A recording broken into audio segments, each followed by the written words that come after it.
Hello, Laws of Notion listeners. This is Kristan Uhlenbrock with the Institute for Science and Policy at the Denver Museum of Nature and Science. I hope you've been doing well. The team and I are currently in production for Season 5. But in the interim, we're excited to bring you a new mini-series that reflects some of the other work that we do at the Institute. We're calling it the Compass Series, Navigating Our Complex State of Affairs. Over the coming 5 weeks, we'll be featuring interviews with thoughtful individuals who will help us explore critical topics at the intersection of science, policy, and human behavior. And for the inaugural week, we're discussing bridging divides, polarization, and conflict. I hope you enjoy. I am thrilled and honored to be joined by Stephen Hawkins. Stephen, thank you for being with me today. How are you doing? I'm doing great. Thanks for having me on. Stephen, you are the Global Director of Research for More in Common. Is that correct? That's correct. And you have been with this organization since its founding. That's right. It was founded in 2016, 2017. And it was initially started because there was what was then referred to as the refugee crisis in Europe in 2016, following the peak of the civil war in Syria. But then there was a member of parliament in the UK named Jo Cox, and she was assassinated, or murdered rather, by one of her constituents who shot her to death and then stabbed her because of her support for refugees. And it was just a real low point in British politics. This was right before the Brexit vote. And so her friends and family members decided that in her honor, they would create an organization that made reference to her first speech in Parliament, where she talked about how her constituents had more in common than what differentiated them, despite being a very diverse constituency. And so More in Common bears reference to her. And we now have teams in the US, UK, France, Germany, Spain, Poland, and Brazil, 7 countries, about 65 staff. And we now have been operating for about 9 years. And the work has really evolved from being about understanding why immigration and refugee issues are so divisive to understanding polarization generally. Why are we so divided? How are our values different? How is our psychology different? Who do we trust? What are the things that we want that are in common? And how can a deeper understanding of each other and a more precise understanding of where we're all situated and aligned and what we want help us move forward? Thank you. And I know your work spans internationally, as you just alluded to. You also do work here specific in the US. And I'd be curious what your research has shown over time and recently about US perceptions of political polarization and division. It's really striking. We've been doing research in the United States since 2017. And what we consistently find is that Americans, Republican, Democrat, Independent, Trump voter, Harris voter, Biden supporter, everybody recognizes how deep our divisions are. Everybody is worried about them.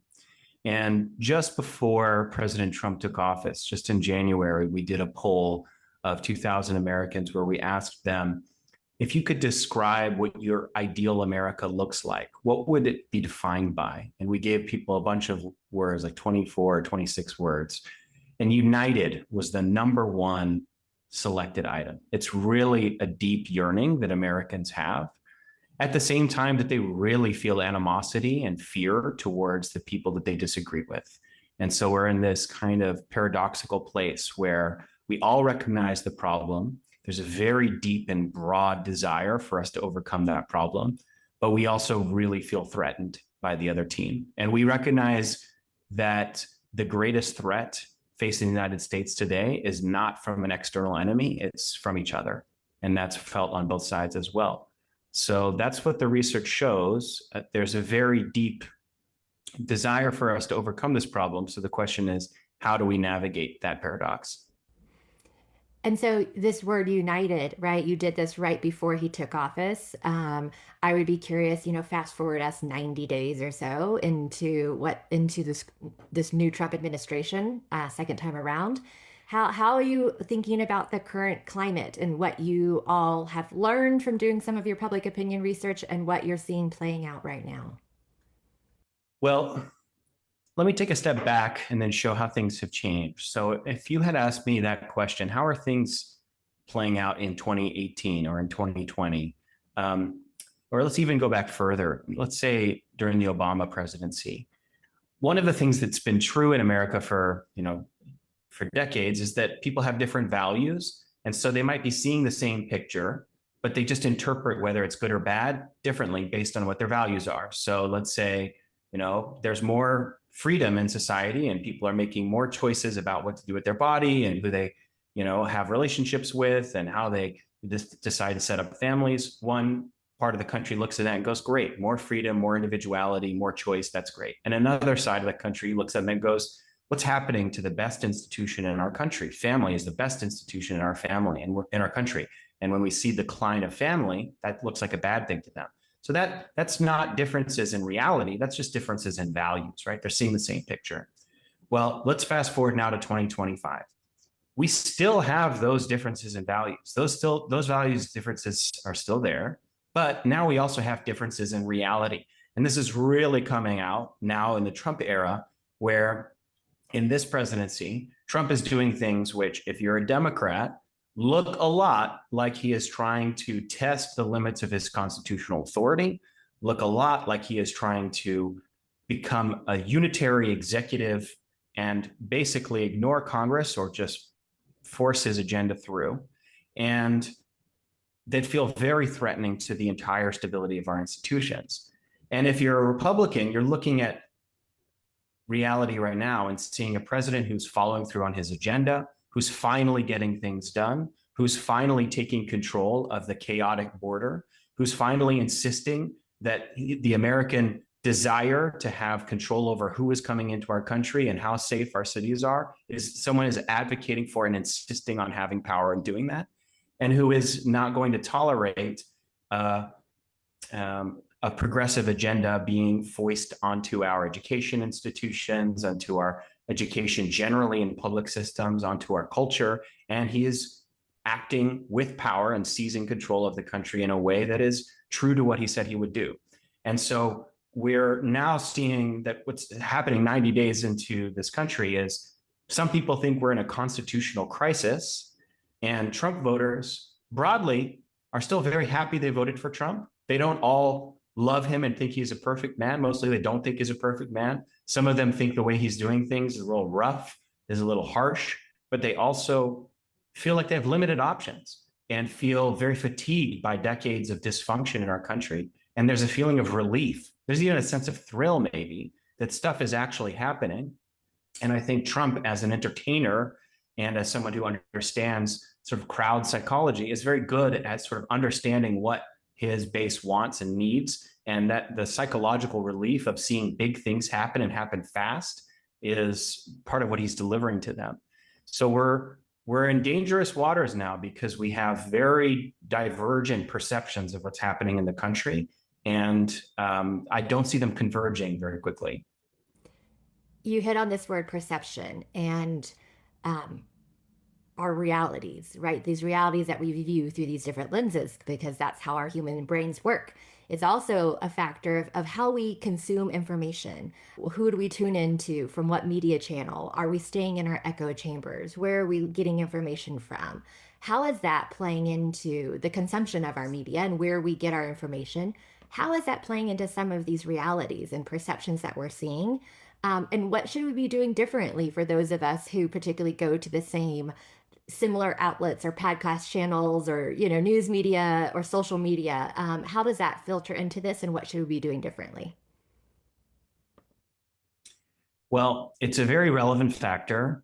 The truth is that if you're a baby boomer or older, and even if you're a Gen X, you probably grew up in an era where there were few news media outlets and they all said roughly the same things. And then you had maybe talk radio in the background. And what those news media were doing was they were kind of preparing a balanced meal as it reflected reality. Well, here's a little bit of your carrots and vegetables is the fact that I'm going to say some things that are critical maybe about your preferred political party, or I'm not going to cater to your religious worldview or what have you. So those are things you don't really like. And then I'm going to say some things that are objectively true and fair and that you agree with. And so that's going to be your French fries and your hamburger. So you're getting a balanced meal. The news media was trying to give something which is fair and nutritious and valid. Now, it might have had other biases, institutional biases, pro-American biases, but it wasn't just catering to exactly your preferred palette. And now what we've seen happen is the proliferation of news media, where now you have hundreds of thousands of content creators. They're looking for your specific taste palette. What is it you want to hear exactly? And how can I keep delivering that to you day after day, week after week, so that it's not that you're getting your balanced, nutritious vegetables where there's a little bit that's critical about your team, and then you have the hamburger stuff that's valid. It's now you want to feel validated. You want to feel affirmed. You want your team to have points on the board. I'm going to give that to you day after day. And it's not necessarily that the news media are fabricating new realities. It's not that they're reporting things that aren't happening. It's just very selective. Rather than reporting on what's the major news of what's happening in the legislative world, they might choose to focus on a controversy on a college campus somewhere in Missouri because it hits the exact spot that the audience wants to hit, which is that they want to feel outraged about some excessive, crazy thing that happens on college campuses, for instance. And so what we don't have in our news media today is a central platform that provides that nutritious, balanced picture of reality that sort of convenes and holds America's perceptions of our country together. And other countries do have that, or they have it to a much greater extent. Public broadcasters in the UK, for instance, the BBC, mostly hold the trust of the British public, mostly are appreciated by the British public, and they work hard to preserve credibility broadly across their public. And you see less cultural divergence, less hostility in the UK. And I don't think that those two things are unrelated. I think that they have some causal connection. But when it comes to solutions, in the long term, it would be great, I think, for there to be a public broadcaster that had to fight to keep its credibility across the entire country and to be broadly appealing, and that didn't have to choose between commercial interests and doing its job well, but was publicly funded so they could always do their job well and didn't have to worry about upsetting corporate sponsors and catering to their preferences, which is another challenge facing media. And in terms of solutions, one, I want to just highlight one organization. I have no affiliation with them, but that I appreciate, and it's called Ground News. And Ground News, I imagine they're using a lot of AI to do this, but I recommend everybody check them out because what they have been able to do is they look across hundreds of news sources, and then they look at specific headlines and stories, and they show you which news outlets are catering to them. And so if there's a story that's a controversy on college campus, you often see it's almost not covered at all by the left, and it's only covered by, they flag and identify news media by their left to right orientation. And they show, okay, only the right are covering this story, or only the right are covering this win that the Trump presidency had. And then there'll be something that's critical of Trump, and maybe mostly that's only on the left. So you can scroll through that and see, what is it that I'm not seeing that other people are seeing? What is it that, because of my own media diet, I am not plugged into? And it's a brief summary. It's really, I think, a healthy way to kind of understand what's going on.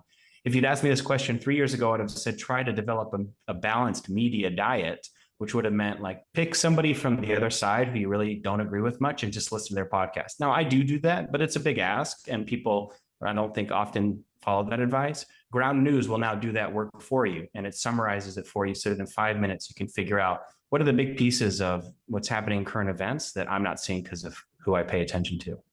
That's great. Thank you. Some of your work also has focused in on individual actions. You've done some work through something called Hidden Tribes, where you have looked at intervention. So you have this history of both diagnosing, understanding some of the challenges we have around polarization, but you've also been very intentional of looking at these solutions, these interventions that we as individuals, as communities, as societies should be considering. What's one intervention that maybe you would recommend right now for someone to consider if they're feeling these moments of othering and division in their own sort of thoughts about the state of the world? What would you encourage someone to do as an individual? And then if you had something that was more community-based too, I'd be curious. I have yet to have a conversation with someone that I disagree with politically that hasn't taught me something, that hasn't surprised me in at least some way. And that is the basis of some of our best partners and friends in this space. And by the way, the depolarization space is it's an entire field of nonprofit organizations. Now, there's at least 500 organizations and probably 50 or 100 foundations and philanthropic organizations that are directing money towards those 500 plus organizations. So it's a big effort that's now existing in the United States to address these problems. And now huge academic centers at places like Stanford and Dartmouth as well that are really focused on depolarization work. And so the interventions that we can talk about now aren't just anecdotal. There have been efforts to test them in the same way that you might test medical trials, right? A randomized control trial method has now been used, for instance, at Stanford to evaluate 25 different types of interventions to see what can we do to bring down the temperature in our country. So one thing that you can do individually is listen to and talk to someone who you disagree with. And you'll often find that part of what's happening is they are just privy to facts and stories that you're not hearing about that would maybe change your perspective a little bit. And that you'll also be more encouraged than you might think. Let me explain why. There are fringe people in America on the far left and on the far right. And we often mistake the average person who supports the other side for those fringe members. And we've done a lot of research to kind of calculate this, right? Like we ask people, what percent of the other side do you think supports open borders? What percent of the other side do you think thinks Donald Trump is flawless? And people consistently overestimate it. They think that the other side is defined by those extreme fringes, when in fact, the other side is a lot more average and a lot more normal than you might think. So the intervention for your everyday life is call up that person or sit down for coffee with the person who you disagree with and see how they're doing and talk to them about what they're seeing in politics. It won't go as badly as you think, and they'll probably appreciate the conversation. There's an entire organization set up to doing this among strangers. It's called StoryCorps. We've been involved in advising them and helping them measure their efficacy. StoryCorps just takes two strangers and puts them together and has them have meaningful conversations. They're always of very different backgrounds, and a lot of them develop, long friendships. So that's the intervention at an individual level. At a community level, the More in Common has just released a report called The Connection Opportunity. And this is based off of about 2 years of research that we did, where we interviewed over 4,000 Americans. We did initiatives in Pittsburgh and in Houston and in, I believe, the third city was St. Louis. And what we found was that there's a real desire for more connection and community in America right now. What we have seen over the last 50, 60 years is there was a peak of civil society engagement, bowling leagues, PTAs, church, synagogue, mass, neighborhood, sports teams, et cetera, that really peaked in the 50s and 60s. And then it started to tip and decline in the 70s. Now it's really bottoming out, and Gen Z in particular is growing up in an era where there's just not a lot of strong social fabric. And so in a very general sense, community activities will be appreciated because people just don't feel very well connected to their neighbors and to their communities. And the thing that people most want to do is solve problems together. We ask them all sorts of things, have dinners, talk about politics, and people are most anxious about connecting with people who are different from them politically, more anxious than they are about talking to people from different races or from different religions. Politics is the most divisive thing in our country right now. And the thing people want to do is solve problems. So if you're a community leader and you can recognize that there's a problem with the school or with the roads or with the local park or something that maybe a lot of your neighbors want to work on together, put out an invitation. You'll be doing two things at once. You'll be helping to solve a problem, and you'll be helping to build community. And those are needs that now coincide. Thank you. Anything else I should have asked you that you've been speaking to lately that you think is critical to this conversation? We are living in historic times. If you can't sense that, it's just that you're not paying attention. By any historical standard, these are unusual times for us politically in the United States. Our economy is not in dire straits. Our national security is not in dire straits, but our social fabric is unhealthy. We are not well as a polity, as a society. And there's a sense of urgency in the air. Donald Trump is talking about running for a third term. This is going to scare a lot of people because it's not clear that he's going to try and do that in a constitutional way. Steve Bannon, who is a close advisor, is very vague about what he's doing, but very clear that he wants Donald Trump to serve a third term. So people are very nervous. In a context of urgency and in a context that we're in, people are going to start to try to pull together movements because there is a way that the story that we're in ends with a big unifying movement of Americans that spans races, that spans political parties, that spans generations. And then that movement comes together and says, hang on, we don't want to go in a new direction. We want to stay on this direction, but we have some things we need to fix. And so I would just say, if you're listening to my voice, look out for those voices because they could come from your local mayor. It could come from in politics, or it could come from another place. It could come from a religious leader. It could come from someone in the media, but be listening for those voices because those are the voices that we want to win in this moment, are the voices that are appealing to unity and that are looking at a 10, 20, 50-year time horizon and that are saying, America's turning 250 next year. Let's make it an inflection point where we double down on the best of our country and we head onto a truer, safer course, not a turn towards more division and more dysfunction and more conflict, because Americans want to make that choice, but they don't see the offer on the table yet. And it's going to take a lot of work from movement leaders and from other people to bring that option to the table. So if you hear people like that, take a chance, go to the meeting, go to the webinar, do the volunteer activity, because we don't have a ton of time to figure things out. And our country is in a historic moment. Stephen, it's always a pleasure to talk with you. Thank you so much for your time today. Any resources, places people should follow some of your work, things that people should look into, anything you want to share about the work that you're doing or other organizations?